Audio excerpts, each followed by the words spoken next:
Time to crack open a can of worms that's been bothering me really ever since I got the second season box set of He-Man and the Masters of the Universe. This topic relates to the episode Rainbow Warrior. And before we get to the topic of the day, it would be worth just watching the episode beforehand because it is really good. However, one thing about this episode has always bothered me, and that's the scene at the beginning where Skeletor is moaning and complaining about how He-Man's always defeating him. Listen to this part where Skeletor talks about his attempts at conquering Castle Grayskull. I have tried to conquer it 6 times. 7. No!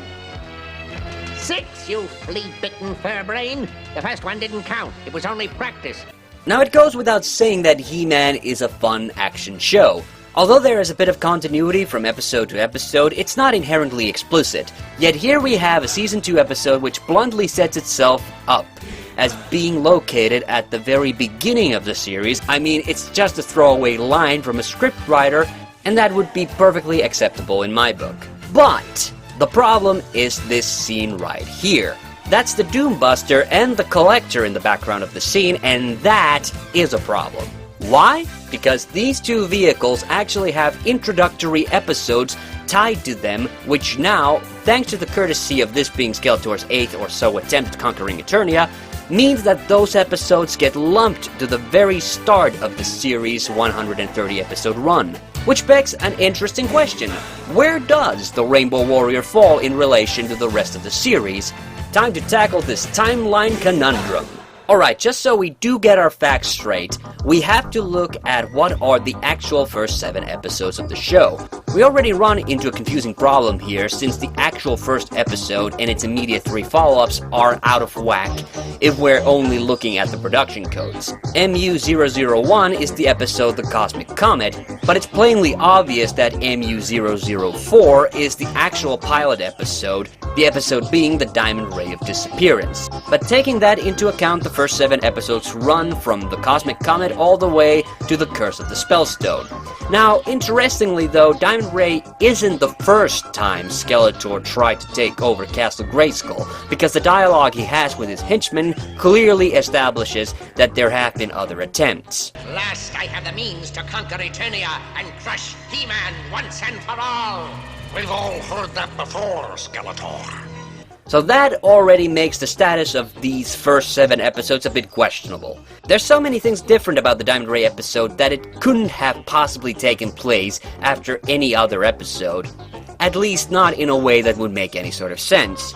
And we have to start kicking out other episodes like Disappearing Act, where Duncan just casually mentions the Doombuster. We found Skeletor's Doombuster in the woods. We'll get back to that in a bit. Now though, we'll cover the Collector since it's a bit more straightforward of a problem. The ship was of course formally introduced in the episode Khalasar Awakes, MU014, where it was originally designed to steal the life force of living things in order to bring the statue called Khalasar to life.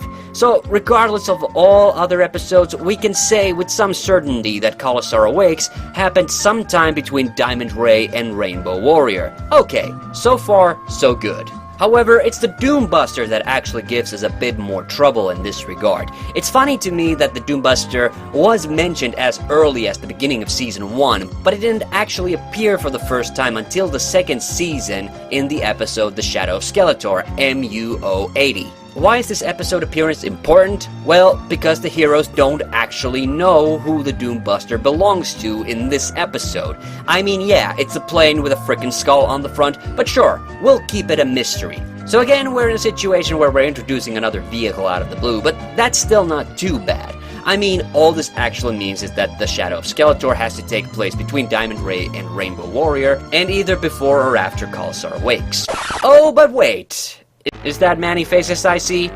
Well, shit. Guess who's a character who also had his own introductory episode? That's right, the Mystery of Man-E-Faces, MU043, from the latter half of Season 1. And this is officially the point at which the timelines get confusing as fuck, because the origin story of Man-E-Faces is actually told in a flashback within this episode.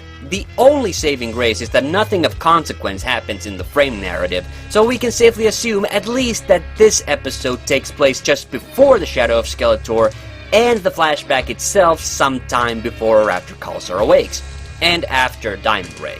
But we still have a problem, possibly at least.